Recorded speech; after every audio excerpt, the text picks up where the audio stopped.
राधे राधे, जय श्री कृष्णा। आज हम शेयर कर रहे हैं आप सभी के साथ प्रदोष व्रत की कथा और कुछ उपाय। ठीक है, तो वीडियो को में अंत तक जरूर बनी रहिएगा, वीडियो को अंत तक जरूर देखिएगा। ठीक है, स्किप करके मत देखिए, नहीं तो कुछ समझ में नहीं आया। ठीक है, तो यहाँ पे अब हम कथा शुरू कर रहे हैं प्रदोष व्रत की। आयु वृद्धि, आरोग्यता या चाहो संतान से पूजन विधि व्रत करो, दुख हरने भगवान। एक समय सर्व प्राणियों के हितार्थ परम भागीरथी के तट पर ऋषि समाज द्वारा विशाल गोष्ठी का आयोजन किया गया। विज्ञ महर्षियों की एक चित्र सभा में व्यास जी के परम शिष्य पुराणवेत्ता सूत जी महाराज हरि कीर्तन करते हुए पधारे। सूत जी को देखते ही सैनिकादि 88,000 ऋषि मुनियों ने खड़े होकर दंडवत प्रणाम किया। महाज्ञानी सूत जी ने भक्ति भाव से ऋषियों को हृदय से लगाया था, आशीर्वाद दिया। विद्वान ऋषिगण और सब शिष्य आसनों पर विराजमान हो गए। मुनिगण विनती भाव से पूछने लगे कि हे परम दयालु, कली काल में शंकर की भक्ति किस आराधना द्वारा उपलब्ध होगी?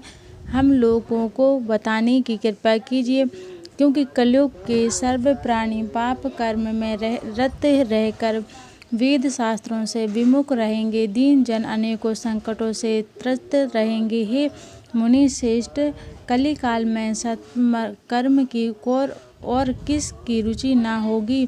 जब पुण्य क्षीण हो जाएंगे तो मनुष्य की वृद्धि आसक्त कर्मों की और खुद प्रेरित होगी, जिससे दुर्व्यचारी पुरुष बस सहित समाप्त हो जाएंगे। इस अखिल भूमंडल पर जो मनुष्य ज्ञानी होकर ज्ञान की शिक्षा नहीं देता, उस पर परम पिता परमेश्वर कभी प्रसन्न नहीं होते हैं। हे महामुनि, ऐसा कौन सा उत्तम व्रत है जिससे मनवांछित फल की प्राप्ति होती हो? कृपया कर बताएं। ऐसा सुनकर दयालु हृदय से सूत जी कहने लगे कि हे श्रेष्ठ मुनियों तथा सैनिक जी, आप धन्यवाद के पात्र हैं। आपके विचार सराहनीय एवं प्रशंसनीय हैं। आप वैष्णव अग्रणी हैं, क्योंकि आपके हृदय में सदा पर हित की भावना रहती है।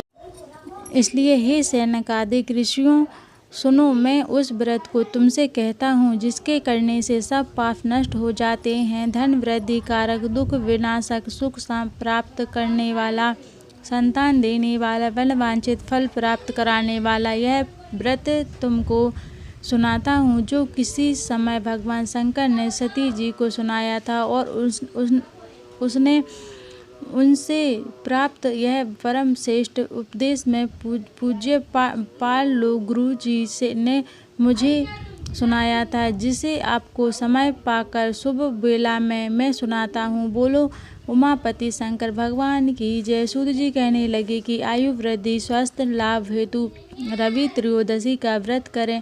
इसकी विधि इस प्रकार है कि प्रातः स्नान कर निराहार रहकर शिव ध्यान में मगन हो, शिव मंदिर में जाकर शंकर की शिव पूजा करें। पूजा के पश्चात आर्द्रपूर्ण त्रिपुंड का तिलक धारण करें, बेलपत्र चढ़ावें, शंकर धूप अक्षत से पूजा करें, ऋतु फल चढ़ावे, ओम नमः शिवाय मंत्र का रुद्राग्य की माला से जप करे, ब्राह्मणों को भोजन करा, समस्त अनुसार दक्षिणा दे। तत्पश्चात मौन व्रत धारण करके प्रति को सत्य भाषण करना अवश्य है। हवन आहुति भी देनी चाहिए। बोले शंकर भगवान की जय। तो यहाँ पे प्रिय भक्तों फ्रेंड, तो यहाँ पे प्रदोष की जो रवि प्रदोष है उसकी कथा समाप्त होती है। और इस दिन आप भोले बाबा का प्रदोष व्रत जरूर करें। रवि प्रदोष के व्रत में आपको जो मैंने बताया कथा में जो निकला है, ठीक है, आपने कथा ध्यान से सुनी होगी, आशा है कि। और इसका आज का उपाय है कि आपको शाम के समय जो 4 बजे से प्रदोष काल लग जाता है, उस प्रदोष काल में 4 से 7 बजे के बीच में आपको एक बेलपत्री महादेव को चढ़ानी है। ठीक है, श्री शिवाय नमस्ते बोल के, जिससे आपकी मनोकामना पूर्ण हो सके। ठीक है, आपको 5 रवि प्रदोष कर लेकर कि जो रविवार को प्रदोष पड़े वही करनी है। ठीक है, या 11 कर सकते हैं आप, 5, 7, 11 आपको जो इच्छा है आप वैसा कर लीजिए। ठीक है, ज़्यादा नहीं है तो 5 कर लीजिए। ठीक है, राधे राधे, जय श्री कृष्णा। रवि प्रदोष है, आपके अगर घर में धन की कमी है या किसी अड़चन की वजह से आप दुकान वगैरह जो भी आपका धंधा नहीं चल रहा है, तो ये उपाय रवि प्रदोष को ही करना, क्योंकि ये धन के जो धन मतलब धन आता है, जब अपनी बरकत होती है घर में, ये रवि प्रदोष को होता है, इसलिए ये उपाय है एक बिलपत्री का। तो आप चाहें तो ये रवि प्रदोष आपके घर में अगर धन की कमी है तो आप ये उपाय ज़रूर करें, ठीक है।